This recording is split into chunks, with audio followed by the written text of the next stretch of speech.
feel. You speak to raging seas, be still. Why should I worry or be afraid? 'Cause I know for sure you know my name. Oh, my hope is in you, Lord, no matter what comes my way. I may not see it now, but I know there'll be a brighter day. Your steadfast love is holding me when my whole world shakes. I put my trust in you and know there'll be a brighter day. You hold my tomorrows in your hand.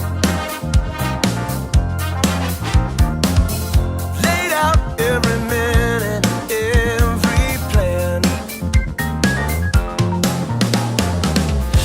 Even on the days when I feel a little weak, I'll hold to your promise that you'll never leave me. I will not worry or be afraid. Even in the darkness, there's reason to praise. Oh, Lord, my hope is in you, Lord, no matter what comes my way. I may not see it now, but I know there'll be a brighter day. Your steadfast love is holding me when my whole world shakes. I put my trust in you and know there'll be a brighter day. Oh, yeah, yeah. Gonna be a brighter day. Gonna be a brighter day.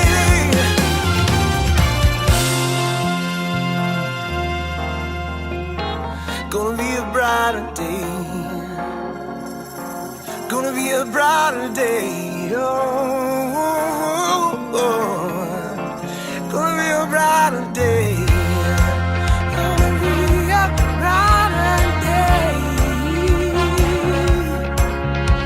Oh, gonna be a brighter day. Gonna be a brighter day. One day I'll wake up and see your face. Oh, my hope is in you, Lord, no matter what comes my way. I may not see it now, but I know there'll be a brighter day. Your steadfast love is holding me when my whole world shakes. I put my trust in you, and I know there'll be a brighter, no, there'll be a brighter, no, there'll be a brighter day. Gonna be a brighter day, brighter day. Oh, the brighter days are coming, Lord. Brighter days.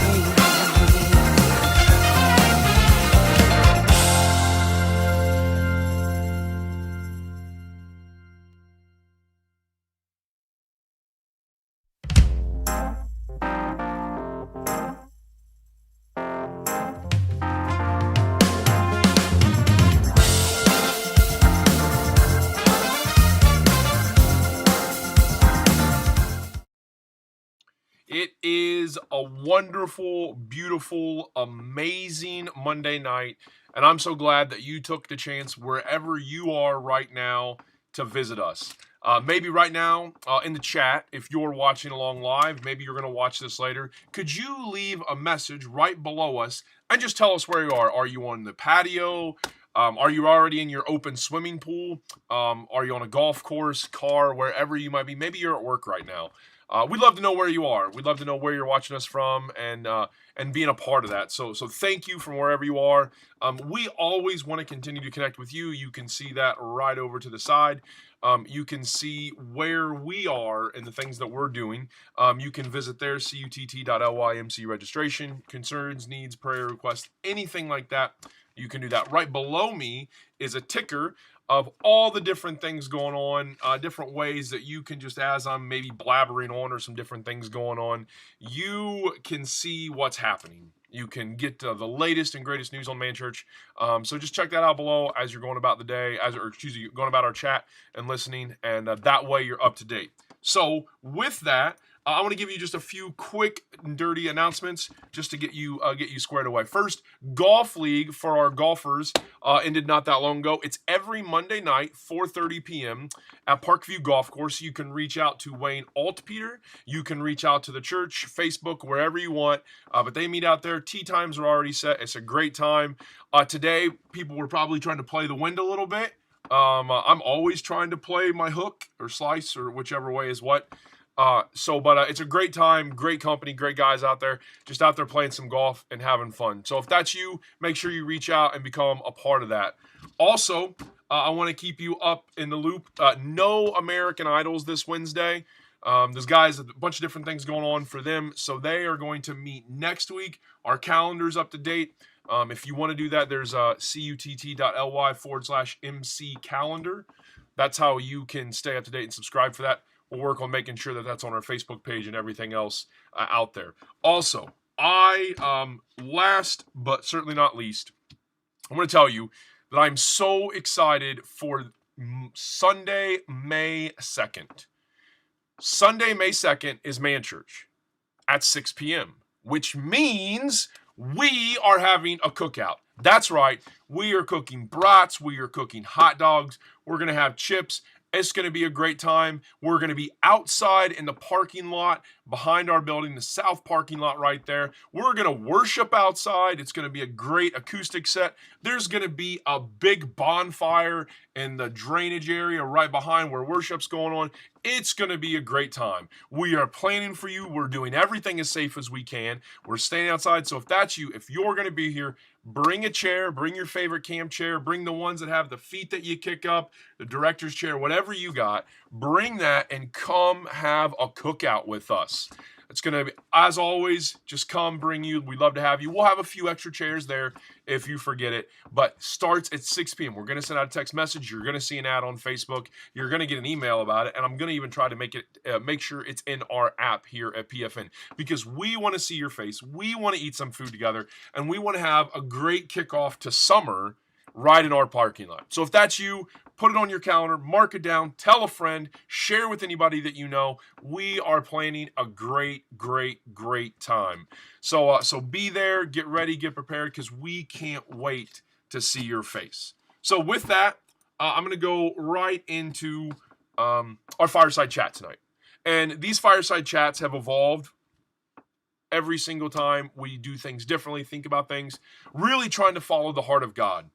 And there's something that really kind of struck me as I was praying about what we would talk about, coming up with the different things and really trying to follow where the Spirit is leading.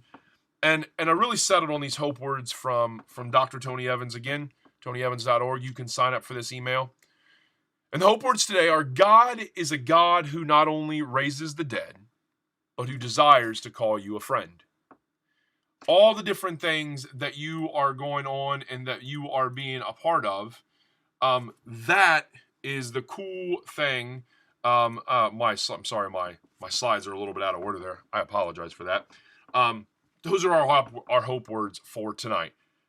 God is a God who not only raises the dead, but who desires to call you friend. Now, why are we talking about this? Surely we can all agree from wherever we are, from the mountaintops, from whatever we've been, we've learned this from an early on, if you've been in the church, that God is your friend. Maybe you haven't been from the church. Maybe you're like, God, friend, what, who, huh? This is the same God that causes, all these different things and problems and judging all these, right? Maybe you have all these preconceived notions. Maybe you're kind of stuck on this because of how you view God or how we view God, right? God is a God of rules and order and these, and maybe that is true to some extent. There's rules and discipline and order and things that go in that. But I think so often we get caught up in that part. Maybe because our past, maybe because a church that we went to, maybe we didn't have a great experience with this person or that person. Maybe even it was our parents or our grandparents or all these different things. Right? I grew up not. It was like a sin to wear shorts to church. It was a sin to wear shorts to church. And then as my relationship grew with Christ, I'm starting to find out God could care less what I wear. God really cares about my heart when I show up. I know that's a struggle for a lot of people. Not saying it's right or wrong. I'm not here to say what should happen or shouldn't happen. But I know sometimes we have all these preconceived notions about who God is. So maybe even we're affected by others' opinions, right? Somebody that we really trust. Somebody that really means a lot to us. Maybe they said some things or had a different relationship, right? We've heard Christian music artists renounce their faith in God, or maybe big people that are going through divorces or different struggles that they've had in their lives. We maybe have a negative view of God. So that's why I wanted to talk about this, because perspective matters. How you look at things matters. How you think about things matters. And so that's why I want to spend some time talking about this. I want to talk about, these are terribly out of order. I am so sorry. So I want to talk about what friendship is, what friendship looks like, what friendship could be. So first I want to start with this idea of what a worldly friendship may or may not look like. I come from the business world. I know the business world in and out. It's where I grew up. It's where I cut my teeth. Friendships in the business world are self-serving. Hey, connect me with that person. Hey, can you get me a contact at that plant? Hey, can you put in a good word for me here? Always some form or another self-serving in the business world. They do exist. I want to be clear. I'm not saying I don't want to paint with too wide of a paintbrush, but I think we all know or have experienced a self-serving friendship, right? A person who wants to be your friend when it is convenient for them, but not when it's convenient for you. What about friendships that are self-sacrificial to a point? A friend who says, yeah, I'm always there for you. Well, when you call them at 1 a.m., because your car broke down, they don't want to get out of their warm bed. Or what about, you're struggling month to month and you just need a little bit of money to tide you over. Or maybe you really trusted your friend and you told them something very, very close to your heart and they babbled about it. Self-sacrificial, but to a point. They'll do the easy things, but not necessarily the hard things. Friendships that are confusing, misunderstood, all these things are a worldly friendship idea. So if we have this worldly friendship idea, then that means we must, and I mean we must, contrast it with the idea of what a godly friendship look like, what God's definition of friendship looks like. And you know what? Believe it or not, that is even more simple. Jesus. Jesus is God's definition of a friend. A friend who will tell you the hard things. A friend who will stand up for you when everybody else wants to throw rocks at you. A friend who will sit beside you at the well and listen to all your problems and can see into your heart. A friend who would go to a cross for you. A friend who will never forget you, never leave you, and never forsake you. Those are the two warring worlds that we have in friendship. Now, I'm going to try to get this right. I think here we go. Ooh, I got it right. Fantastic. So, how can we possibly know this? How can we possibly know that God, the second part, right, God desires to call us a friend? Now, how can we know that? Well, believe it or not, I have one verse, but there are over 100 verses in the Bible that talk about this idea of how God is our friend. brother, friendship, all these different things. They're everywhere. And all the different ones that I read, I'm not saying I read all 100 plus of them. I read a fair amount of them. And I think I have one that hit the mark. One that, by all means, really brings this home. And that is John 15:15. Simply put, I no longer call you servants, because a servant doesn't know his master's business. Instead, I've called you friends. For everything that I learned from my Father, I have made known to you. Jesus in his last days is talking to his disciples. A lot of people maybe think that God doesn't do the same miracles or the same things, the same different things that happen. Or, Peter was this great man and Paul was this great man. And they were great, great, great people. But we're disciples too, just like they were. Just like they wanted to be. As a matter of fact, Jesus even talked about this in John 20. And I don't have the verse, I'm sorry, so just hang in there with me. John 20:29, Jesus says, "Blessed are those who believe me and haven't seen." This is when he's appearing to Thomas at the resurrection. He takes the time to say, blessed are the people who are going to believe me and who will never see the holes in my hands and touch my side. That's you and me, friends. That's you and me. That's Jesus telling his disciples that we're not servants. We're friends.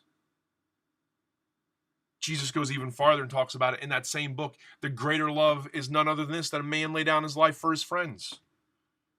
So, that's how we can know. And how do we get this messed up if it seems so simple? If one verse, maybe two, and over out of the 100 verses so quickly and easily explains it, I think it's pretty straightforward. We overcomplicate. We overburden. We overthink. We overcomplicate because a relationship with Jesus Christ is all we need. We will never be saved on our works alone. It is only by our faith. But yet we think we have to do all these things and be at all these different things and be a part of this and be a part of that. And we have to do all these checklists, and we overcomplicate what it means to have and to be a friend with Jesus Christ. All you have to do is believe in him. Admit that you made mistakes. And completely believe that he's the Son of God. We make the relationship so complicated. All he wants to do is talk to us, to be our friend, to hear about our problems. Because being a good friend means we listen, just like he does to us. We overburden and we overthink. We try to, I found myself doing it more often than not, that I think I can outthink somebody. When really what the world needs is not more logical discussions, but radical friendship. That's what the world needs. That scares people. When you care about people and you have no vested interest in them, that scares people. Jesus had his conversations with the Pharisees too. Don't get me wrong. But he loved people wherever they were. In a tree, collecting money, being greedy, whatever it might be. He loved people. Regardless of their affiliation and regardless where they were. He loved people. Not only that, the same God who raised Lazarus and Jesus, who turned Saul into Paul, who made an axe head float in a river, who healed the blind, loved the sinner, and helped a normal, everyday man named Peter heal a lame person. The very first miracle after Jesus has been risen to heaven in the ascension. That same God wants to be your friend. And while we're talking about that, I don't want you to think that everything has to be tidy, that everything has to be perfect.